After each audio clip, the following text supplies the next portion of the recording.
안녕하십니까. 이번 시간의 임재록은 185쪽부터 하겠습니다. 임재 스님의 법문부터 먼저 듣죠. 여러분, 출가 수행자는 불도를 수행하는데 무엇보다도 중요한 일이 출가 수행자 일이다. 자기 자신의 옛날 과거를 이제 되돌이키면서 이제 이야기하고 있습니다. 예를 들면 나는 옛날 일찍이 계율 공부에 전념을 하기도 했고, 또한 경전과 논서 연구에도 몰두를 했었다.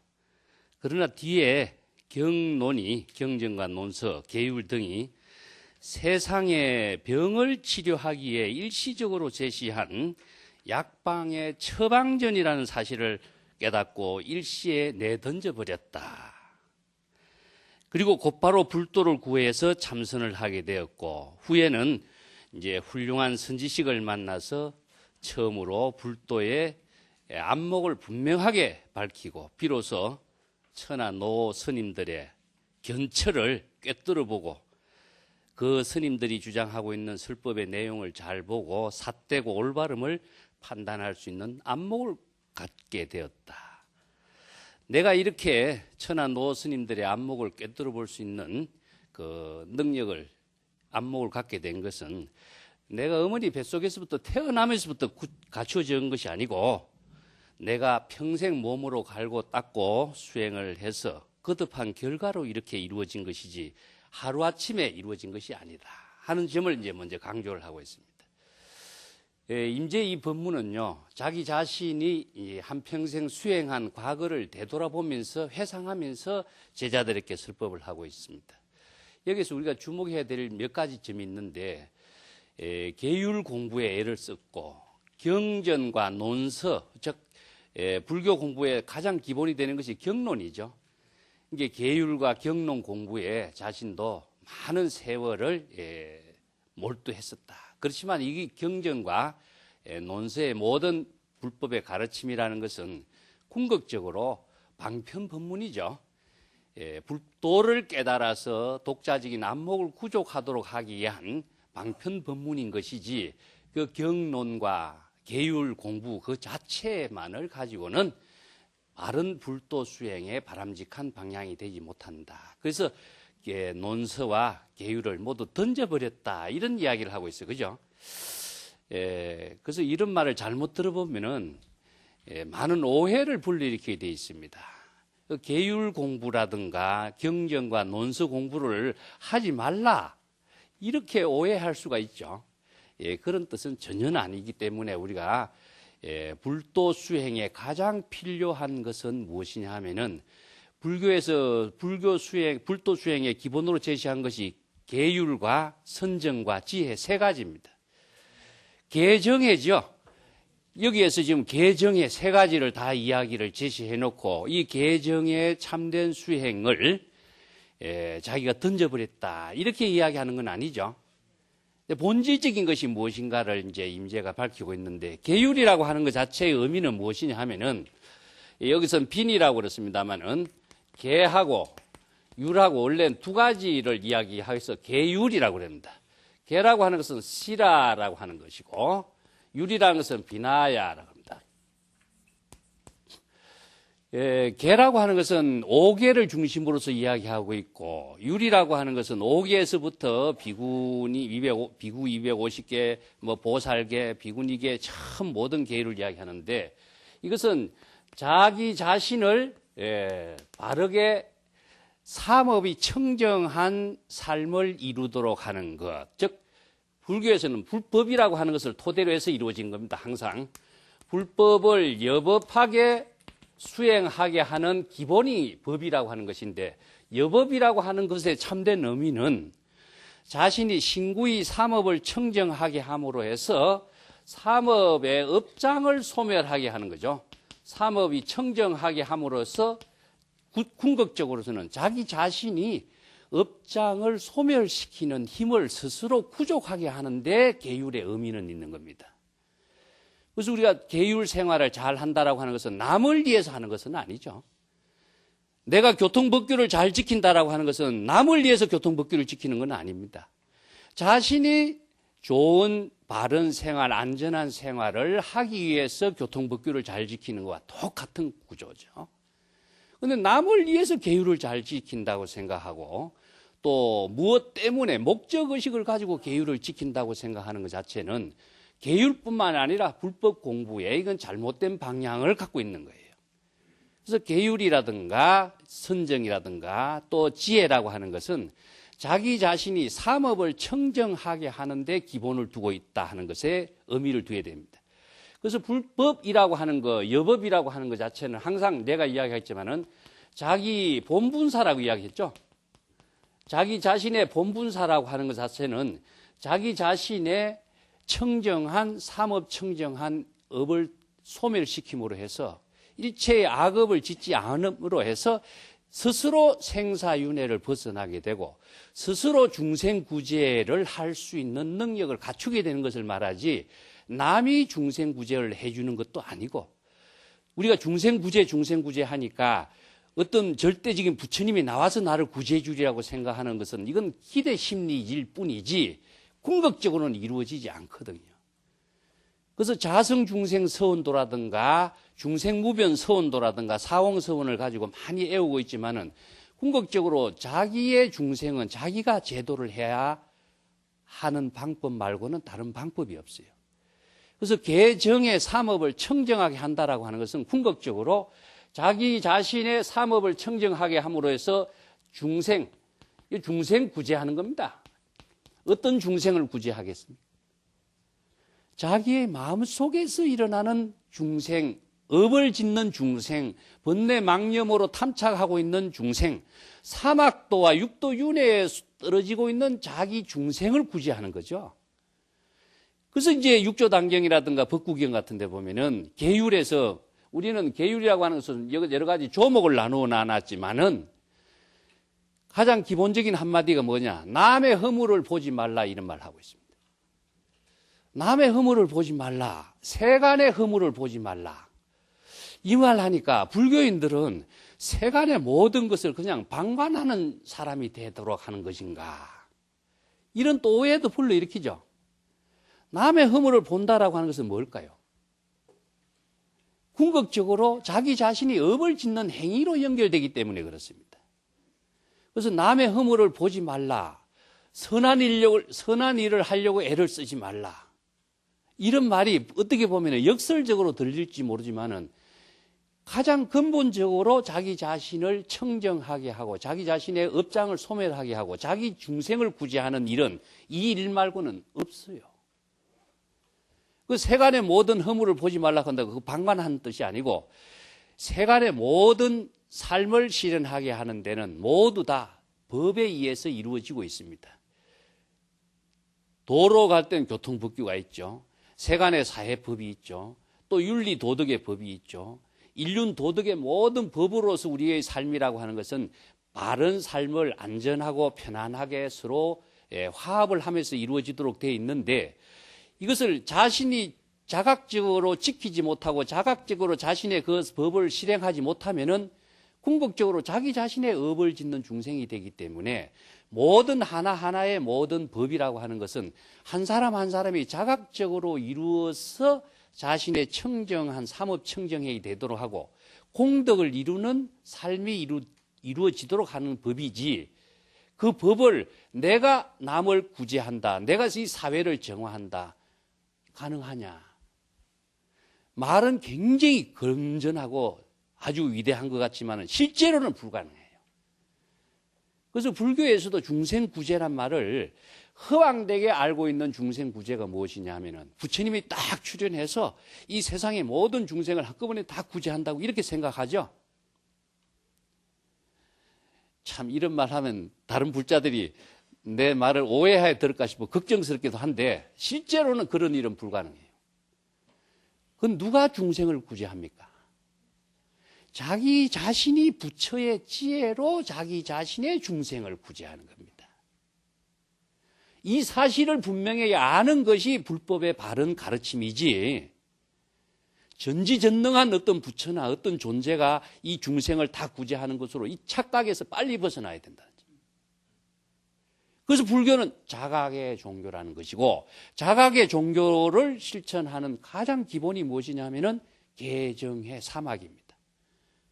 그래서 계율을 잘 지킨다라고 하는 것은 자신이 일상생활 속에서 시절 인연에 자신의 본분사의 삶을 청정하게 함으로 해서 자신의 모든 일이 업장을 짓지 않도록 하는 것이고, 업장을 짓지 않도록 하는 것이 자기 중생을 구제하는 일이에요, 사실.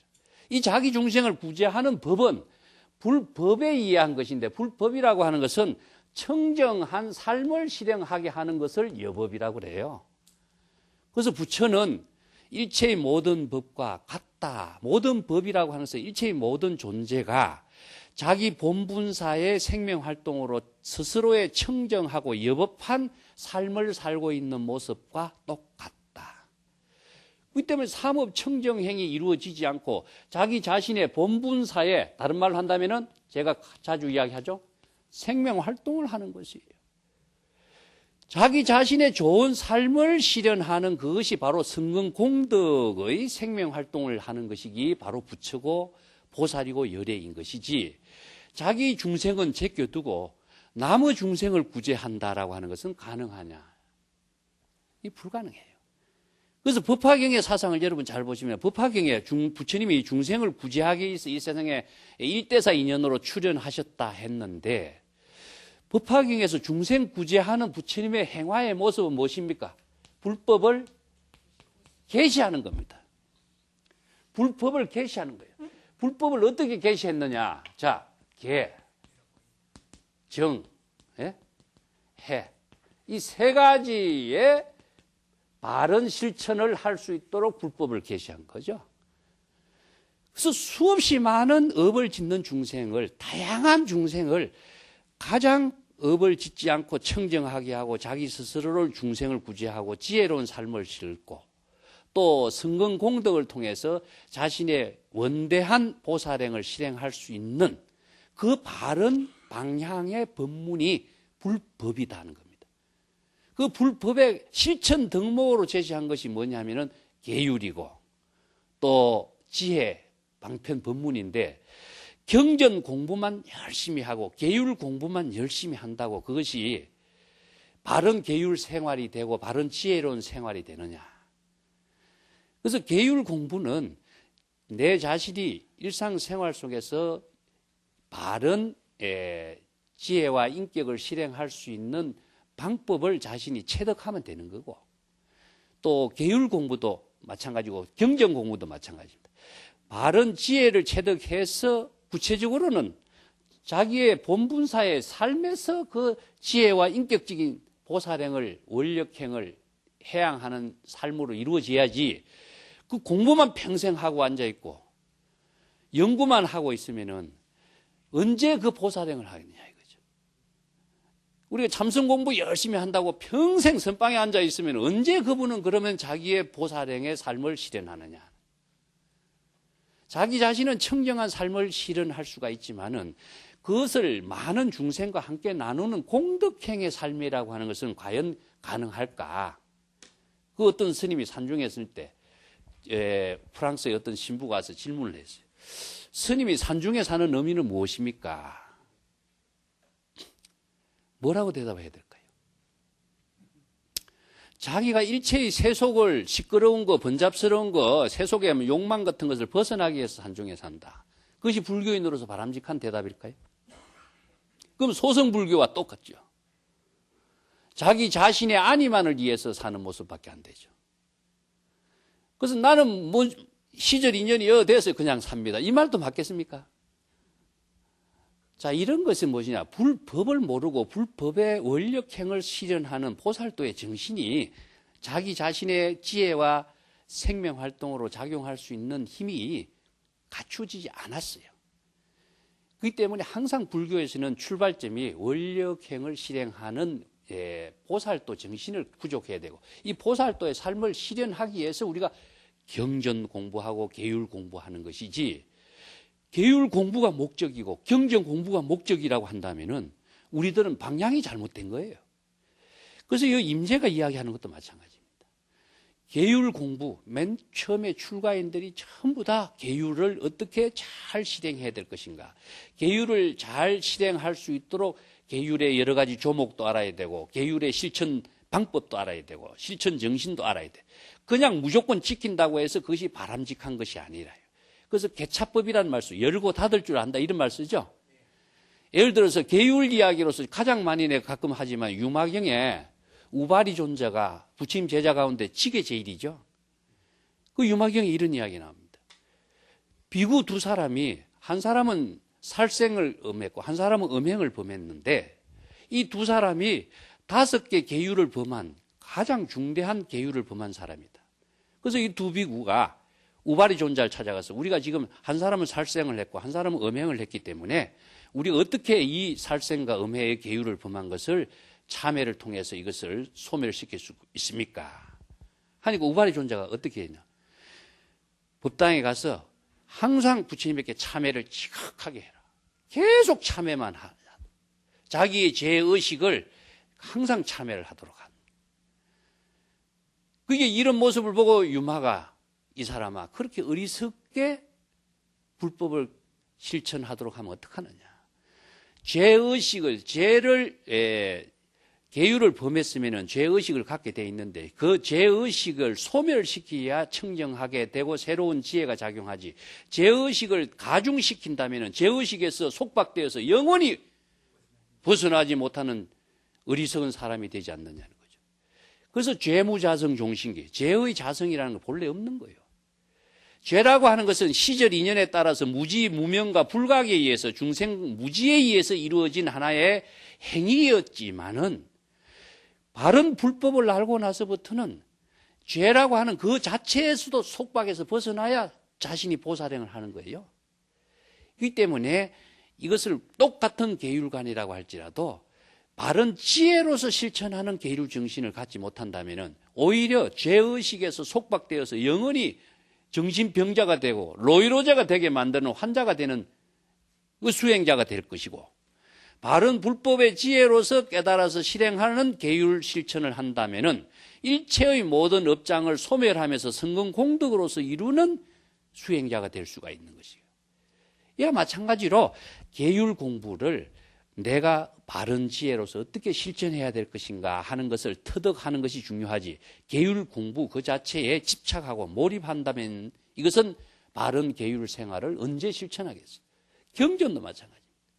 경전 공부다라고 하는 것도 일체의 부처님의 불법의 방편 법문을 자신의 지혜로 작용하고 활용하고 능력으로서 보살도로 실행하는 그 삶을 이루는 것이 바로 우리들의 깨달음의 생활이 되는 것인데 경전 공부 그 자체만을 가지고 자신의 모든 업을 삼고 생애를 보낸다면 이것은 바람직하지 못하다.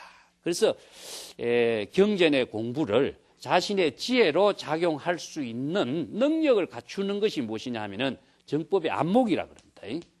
바른 정법을 지금 여기 자신의 지혜로운 삶으로 실행할 수 있는 안목을 구족하기 위해서 불법 공부를 하는 것이지 그렇다면은 이것을 여기서 임재가 하는 말이 경전이라든가 계율이라고 하는 것은 뭐와 같으냐? 처방전과 같다. 처방전이라고 하는 것은 약을 치료하는 거죠. 병을 치료하는 약입니다. 약방. 약이라고 하는 것 자체는 병에 대해서 치료하는 효과를 갖고 있는 것이지 건전한 사람이 건강한 사람이 약을 쓰면 어떻게 됩니까? 또 병을 만들죠. 부작용의 병을 만드는 어리석은 자가 되어버려요. 그래서 약을 남용하는 것 자체는 약을 쓸 줄 모르는 거예요. 이 때문에 경전의 가르침의 모든 법문은 어디에 쓰느냐? 중생의 병을 치료하기 위해서 쓸 수 있도록 하는 능력을 갖추는 것을 뭐냐? 안목이라고 한다. 그 안목을 구족하는 것이 불법 공부의 의미고 안목으로서 지혜로운 삶을 사는 것이 원력행의 삶인 것이지 안목을 구족하는 공부는 제껴두고 불법 공부 그 자체만을 업을 삼고 목적으로 삼는다면 바람직하지 못하다 이런 이야기입니다. 그래서 우리나라에서도 이 말을 잘못 이해해가지고 사교입선이라는 말을 많이 쓰고 있습니다. 사교입선. 요 임재의 이 말을 잘못 오해하면 이렇게 이해해버려요. 계율도 던져버리고 경전 공부도 던져버리고 오로지 참선했다. 이것만 주장하죠. 이것은 하나를 던지고 하나를 선택했다 하면 이건 불법이 아닙니다. 범부를 버리고 성의를 취하는 것도 불법이 아니고 악을 멀리하고 선을 취하는 것도 불법 아니에요. 그렇기 때문에 이것을 불법의 지혜로서 이 문제를 우리가 임재의 법문을 봐야지 교를 버리고 선을 선택한다면 취사 선택에 떨어진 중생이 되어버려요. 여기에서 이 말은 맞지 않습니다. 사교입선이라는 말 쓰면 안 됩니다. 사교입선이라는 말을 쓰면 내 자신이 바로 중생이 돼버리고 업을 짓는 차별 경계에 떨어지는 중생이 돼버려요. 사교입선이라는 말이 아니고 부처님의 방편 법문을 자신의 깨달음의 생활로 전환시킬 수 있는 지혜를 구족하는 공부가 돼야 되겠죠. 이 임재는 그런 의미로서 이 말을 쓴 겁니다. 자, 자신이 선의 생활, 깨달음의 생활 그 자체에 정법의 안목을 구족하는 수행의 본분으로 자신의 삶을 전향시켰다는 의미를 두고 있는 말이에요. 경전 공부 하나도 안 하고 계율 공부 하나도 안 한 사람이 불법의 안목을 어떻게 구족하겠어요? 이게 바른 지혜를 작용할 수 있는 능력을 또 자신의 지금 여기 시절 인연의 자기의 본분사의 생명 활동 속에서 바른 지혜로 작용할 수 있는 삶을 실현하는 것이 우리들의 보살행을 하는 것이고 불법 공부의 의미인데 그 자체에 한 군데 집착해가지고 거기에서 벗어나지 못한다면은 바른 삶을 이룰 수가 없다 하는 것을 강조하는 말입니다. 사교입선이라든가 선을 버리고 악을 버리고 선을 추구한다든가 시끄러운 것을 버리고 조용한 것을 추구한다든가 이런 차별적인 사고, 취사 선택의 사고는 나 자신이 또 다른 집착에 얽매여서 영원히 해탈을 하지 못하는 중생으로 만드는 인연밖에 안 됩니다. 이런 불법을 잘못 아는 수행자가 되어서는 안 된다 하는 겁니다. 자, 약방의 처방전과 같다. 그리고 난 뒤에 임재가 자기가 회상하고 있어요. 바른 참선 수행자를 찾아간 것이 누구냐? 자기 스승 황벽 스님이죠. 그래서 안목을 갖춘 황벽 스님을 만나서 내가 진정한 불도를 실행할 수 있는 안목을 갖추게 되었다. 그래서 옛날에 중국의 선생들은요, 발초차면이라고 해서 가시밭길을 헤쳐서 큰 산중에 있는 선지식을 찾아갔어요. 선지식을 찾아가서 그분은 한평생 30년, 40년 불법 공부 수행의 안목을 갖춘 지혜와 인격을 가지고 제자들을 제접하면은 제자들은 한철 같으면은 한 90일인데 90일 동안 똑같이 수행하고 노동하고 일상생활을 같이 하면서 불법 공부를 같이 나누는 공동체 생활을 하죠. 그래서 그분이 40년, 50년 익힌 모든 지혜와 인격을 그 한철에 다 자기가 훔친다 그런 말씀입니다. 그래서 저 도둑놈 이런 말 쓰는데 도둑놈 기질이 없으면은 자기 걸로 만들 수가 없어요. 이게 뭐냐 하면은 스승과 제자의 어떤 영향론적인 입장으로 본다라도 스승이 아무리 좋은 법을 전해주고 가르쳐주고 싶어도 제자가 그것을 자신의 지혜로 만들려고 하는 원력 행위 없으면은 그것이 들어오질 않아요. 그래서 자기가 훔칠 수 있는 기질이 있어야 된다. 그래서 한평생 큰 스님의 지혜와 살림살이를 내가 전부 다 송두리 때 훔친다 이런 말을 쓰죠. 그래야 자기 자신으로서 자기 자신의 살림으로서 펼쳐낼 수가 있는 것이죠. 이런 지혜를 이제 구도심이다라고 이야기합니다. 그래서 황벽 선사를 만나서 임재가 황벽 스님에게로 바른 법문을 배워서 내가 천하 선지식이 이런 소리 저런 소리 많이 하는 사람이 얼마나 많아요. 한 사람 한 사람이 전부 다 도인 노릇 다 하는데 한 사람 한 사람이 모두 다 교주 노릇 해요. 지금도. 옛날에도 그랬습니다. 그러니까 인연을 잘못 맺어놓으면은 거기에 빠져서 자기가 영원히 그 인연 속에서 삶을 살지 다른 좋은 인연을 수용하기 어렵습니다. 왜냐? 인간은 본대로 배운 대로 풀어먹는 존재예요. 그래서 좋은 인연을 맺어야지 잘못된 인연을 맺어놓으면요. 거기에서 벗어나기가 어렵습니다. 그래서 좋은 인연을 맺기 위해서 많은 선지식을 참문하게 된 그런 이야기가 이제 중국 선어록에 많이 있는데 임재도 황벽 스님을 만나서 다행히 바른 정법의 안목을 구족해서 천하 선지식의 법문을 나름대로 정법이냐 사법이냐 판단하는 능력을 갖게 됐다.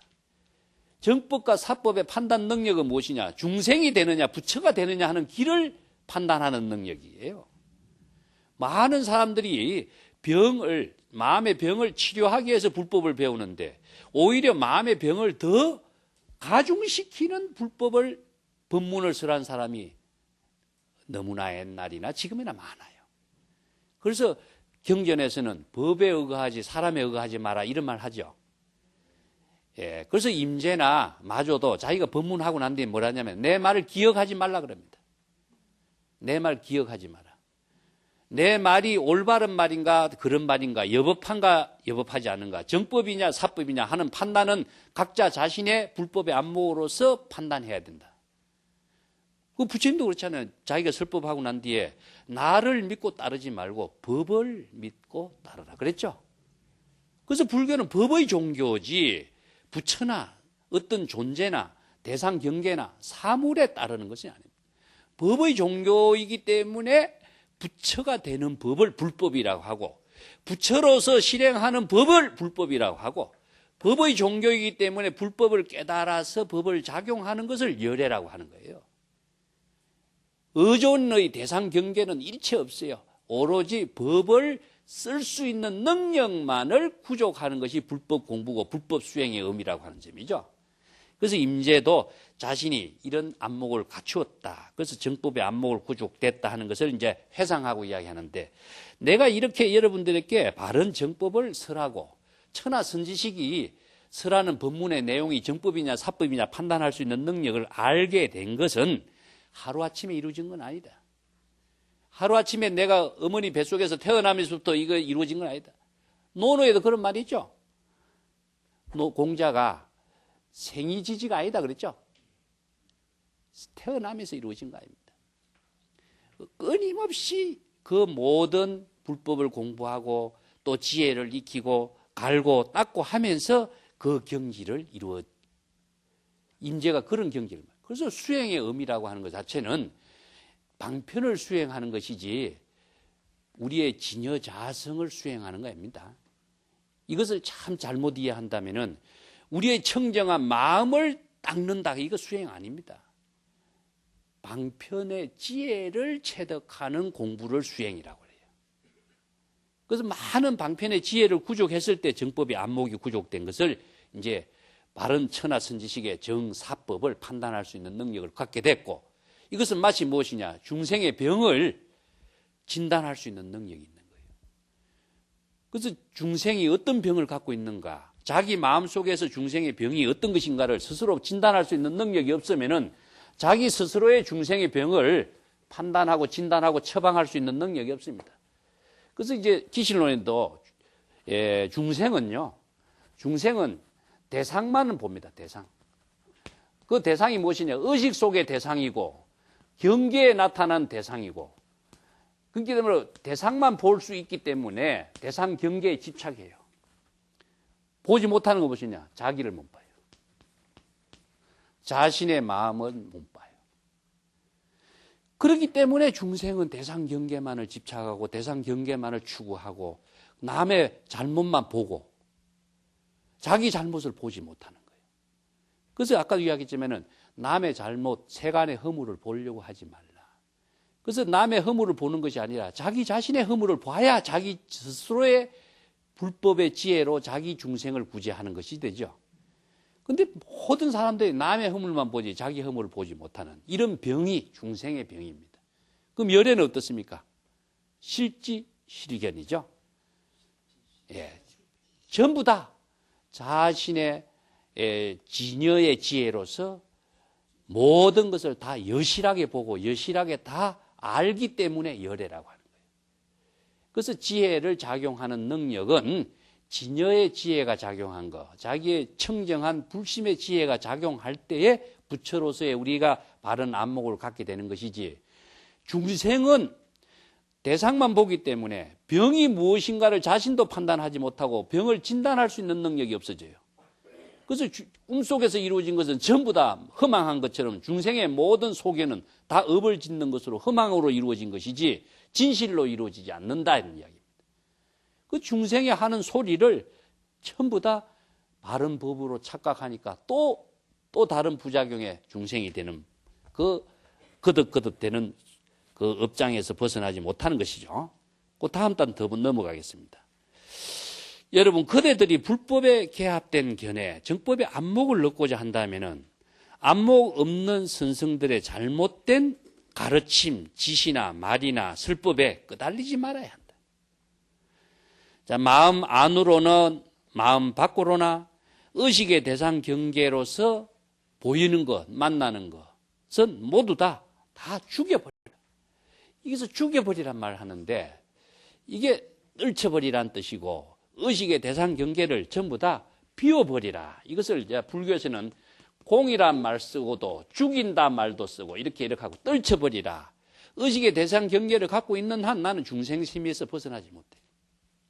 그래서 의식의 대상 경계는 실제로 존재하느냐? 존재하지 않습니다. 환상으로 존재해요. 그래서 환상적으로 존재하는 것을 중생은 실제로 존재한다고 착각하고 있을 뿐이에요. 그래서 중생은 편견과 아니면 고정관념과 차별 대상 경계에 집착하고 전도몽상, 착각이에요. 그래서 경전에서 여몽한포형이라고 그러죠.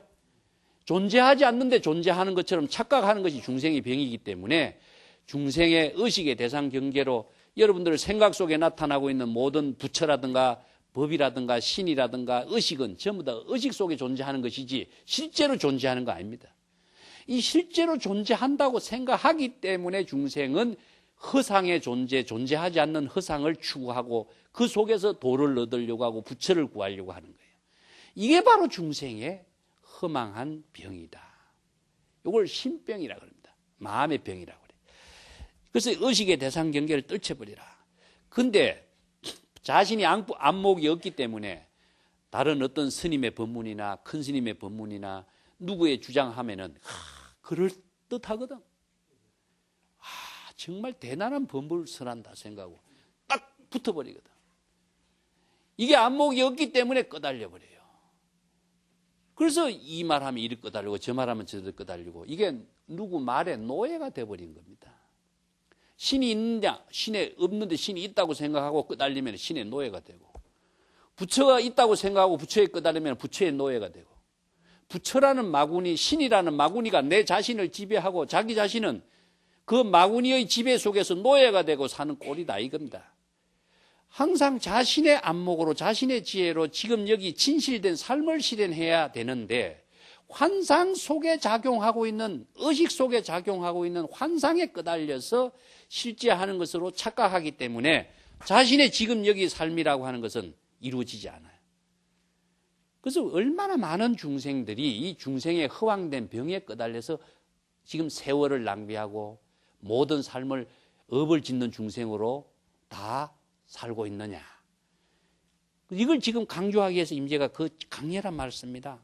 부처를 만나면 부처를 죽이고 조사를 만나면 조사를 죽이고 나한을 만나면 나한을 죽이고 부모를 만나면 부모를 죽이고 친척 권속을 만나면 친척 권속을 죽여야 비로소 해탈을 얻게 된다.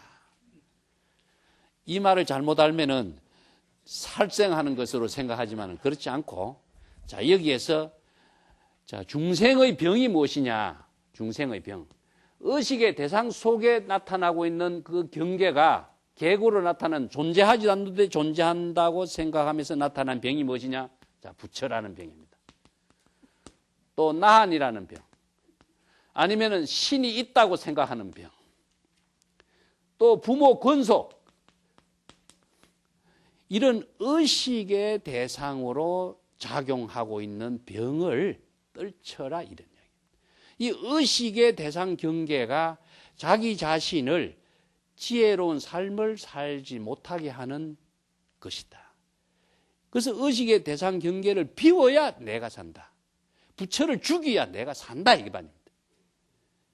근데 죽이라고 하니까 실제로 어떤 사물을 죽이는 것처럼 착각하면 이건 불법의 바른 안목이 아니죠. 그래서 죽인다라고 하는 의미는 무엇이냐 하면요. 중생심을 치료한다는 뜻입니다. 죽인다는 거 어떻게 죽일 수가 있을까요, 그러면? 죽이는 방법을 알아야지 어떻게 죽일까? 예? 자, 불법의 불법의 지혜로 치료한다. 불법의 지혜로만이 치료할 수 있어요. 불법의 지혜로 치료하는 그 방법은 무엇이냐면은 자각이라는 거 밖에 없어요. 자각. 그러면 자각이라는 것은 어떻게 이루어지냐면은 불법을 알지 못하면은 자각이라는 것은 이루어지지 않아요. 그래서 불법이 무엇이냐, 불법의 대의가 무엇이냐, 항상 이것이 과제였죠. 참선 공부하면서도 항상 했는데, 불법이라는 것은 중생심을 다 비우고 본래의 불심으로 청정한 마음으로 여법하게 작용하는 것이 불법이에요. 그래서 열애는 제법여의다 건강얘기에서 항상 이야기한 것처럼 일체의 모든 법이 조작과 자기성이 없이 자기 자신의 본분사에 생명활동하는 청정한 삶을 실현하는 이것이 바로 여법하게 사는 모습이에요. 그래서 모든 병이 목적의식이라든가 대상경계를 두고 있는데, 대상경계라고 하는 것은 허상인데, 허상을 비우면 무엇이냐? 자기의 진여로 되돌아갑니다. 진여. 자기의 불심으로 되돌아가죠. 그래서 일체의 불심으로 되돌아가게 하는 것은 자각밖에는 없다 이겁니다. 그 자각을 어떻게 해야 되겠냐? 일체의 모든 것은 허상이고 실제 하는 것은 없다라고 하는 불법의 가르침에 의거해서 자신이 불법의 가르침의 방편 법문에 의거해서 자각했을 때에 일체의 허상을 떨쳐버리고 본래의 자기의 모습으로, 진여의 모습으로 되돌아가죠. 그래서 자각이 다른 말로 한다면은 살인도가 되고 활인검이 됩니다. 자, 요걸 이제 불교에서는 살인도, 활인검 이렇게 씁니다. 살인도라고 하는 것은 중생심을 전부 다 의식의 대상 경계를 전부 다 죽이는 것이 살인도가 되는 것이고, 자각을 통해서 살인도가 된과 동시에 자각을 통하는 진여의 지혜 작용은 무엇이냐? 활인검이 돼요. 자각 이 행위가 이에 한꺼번에 두 가지의 칼을 같이 쓰게 되는 겁니다. 자각하지 않으면은 살인도와 활인검의 작용이 이루어지지 않아요. 그러면 자각이라고 하는 것의 의미는 무엇이냐? 불법에 의해서 자각할 수 있는 힘이 이루어지죠. 그래서 불법의 바른 방향과 실천 방법과 불법의 방편 법문을 바르게 쓸 수 있고 활용할 수 있고 지혜로 작용할 수 있는 능력을 스스로 갖지 못하면은 살인도 활인검 아무리 이야기해도 이거 도대체 무슨 말인지 모르고 어떻게 쓸 줄 몰라요. 자, 참선 수행에서는 여러분 살인도 활인검을 동시에 쓰는 말이 가나선에서는 뭐냐? 무자 화두 하나입니다. 자, 무라고 하는 것에 의한 자각을 할 때에 살인도와 활인검이 동시에 이루어지죠. 연불 수행할 때는 어떻습니까? 자, 나무아미 탑을 연불 한마디가 살인도와 활인검이 이루어져요. 그와 마찬가지로 불법의 지혜를, 불법의 가르침의 방편의 법문을 자신의 자각적인 실천에 의해 가지고 바로 살인도 활인검을 실행하는 것이 부처를 만나면 부처를 죽이고 조사를 만나면 조사를 죽이고 일체의 중생의 병으로 작용하고 있는 의식의 대상 경계를 다 떨쳐버리고 본래의 진여로 되돌아가고 본래의 불심으로 되돌아가고 본래 자신의 청정한 본심의 작용으로 되돌아가는 삶을 이루도록 하는 것이 무엇이냐? 이게 자기 본분사가 돼요. 그래서 자기 본분사, 본래 면목 이런 말 많이 들었죠? 자각하지 않으면 이 본분사, 본래 면목의 삶이 이루어지지 않습니다. 그래서 불교의 여러 가지 수많은 방편 법문이 전부 다 이렇게 자신이 본래 깨달음의 생활이 되도록 하는 방향과 방법을 제시해주고 있는 겁니다. 자, 이것은 다음에도 내가 설명하고 또 앞으로도 이야기하겠습니다만 조금 더 보겠습니다. 제방의 많은 구도자들이 사물에 의지하지 않고 찾아오는 사람이 많다. 나는 이곳에서 처음부터 그러한 사람들의 모든 안목을 때려 부숴버린다. 손으로 제시하면 손으로 때려 부수고 입으로 제시하면 입으로 때려 부수고 눈으로 제시하면 눈으로 때려 부수고 이것은 일체의 대상 경계를 갖고 오는 것을 대상 경계 그 자체를 바로 소멸을 시켜버리는 안목을 방편의 법문을 이야기합니다. 지금까지 한 사람도 안목 없는 선성들이 잘못된 선성들의 지시를 떨쳐버리고 홀로 당당하게 찾아오는 자가 없었다. 모두 한결같이 옛사람의 쓸데없는 언구, 방편의 말, 그 의존하고 수행하고 있는 모습밖에 보지 못했다. 많은 수행자가 그렇습니다. 여러분들도 임재의 그 법문 한마디 듣고 그 법문을 가지고 계속 이러쿵저러쿵 생각하죠. 자신의 독자적인 안목을 갖지 못하고 누구 말이 없다. 어느 스님은 무슨 법문했다. 임재는 어떤 법문을 했다. 이 말을 가지고 이러쿵저러쿵 하고 불법 수행하는 것이냐 생각하고 있지. 진정한 독자적인 안목을 가지고 자신의 지혜를 쓸 수 있는 능력을 갖춘 수행자가 정말 드물더라. 그 임재뿐만 아니라 운문설법에도 항상 나타납니다.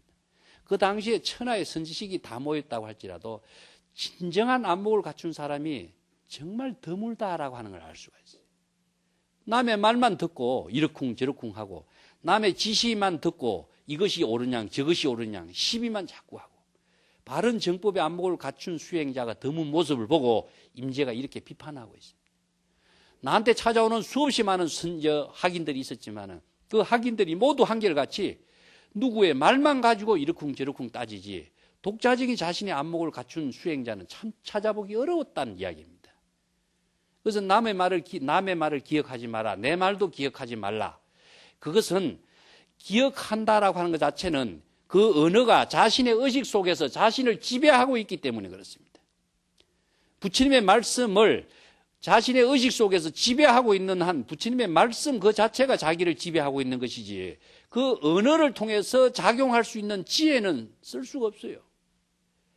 그래서 언어가 제시하고 있는 것은 진실을 체득하고 진실된 삶을 실행할 수 있는 지혜인데 언어만 알고 있고 방편에만 끄달려 있기 때문에 지혜를 쓸 수 있는 능력은 없는 이런 어리석은 중생이다.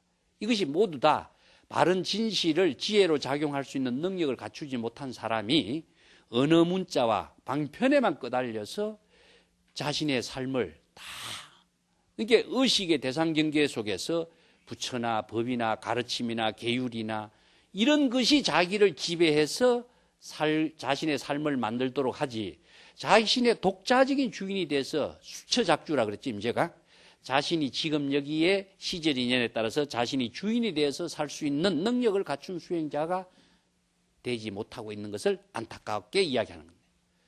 그래서 항상 자신이 지금 작용할 수 있는 지혜는 불법에 의한 방편을 자신의 지혜로서 작용할 수 있는 힘에 의해서 우리들이 깨달음의 생활이 이루어지고 안목이 이루어지는 겁니다.